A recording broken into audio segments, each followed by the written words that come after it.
नीले पहाड़ का खजाना एक रहस्यमय गाथा। संदूक और श्रापित खजाना।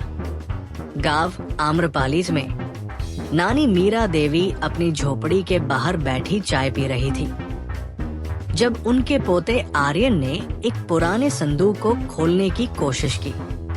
संदूक में एक पीली पड़ी किताब, कुछ टूटे खिलौने और एक मोटा कागज था।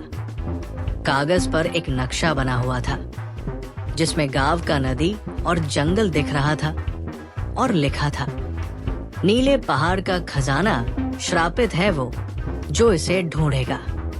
नानी ने बताया कि ये खजाना उनके परिवार का श्राप है। सदियों पहले उनके परदादा ने इसे छुपाया था और जो भी इसे ढूंढने गया वो लौटकर नहीं आया।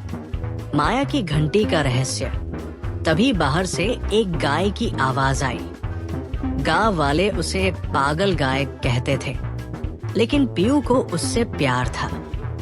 उसने माया के गले में बंधी घंटी को गौर से देखा। उस पर भी वही निशान थे जो नक्शे पर थे। बच्चों को लगा कि शायद माया उन्हें खजाने तक ले जाना चाहती है।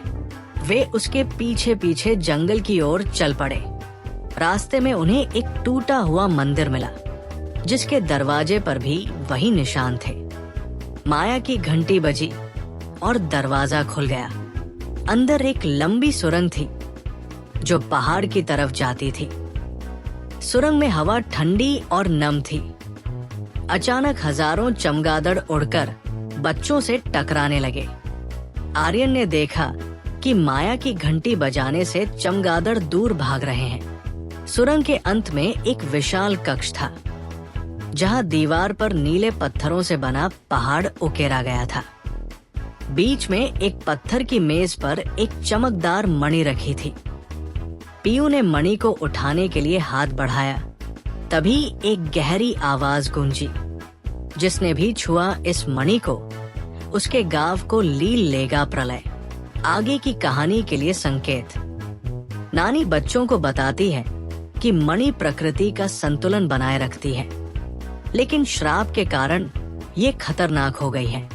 बच्चे मणि को सुरक्षित जगह ले जाते हैं, लेकिन रास्ते में छाया पुरुष उन्हें रोकता है।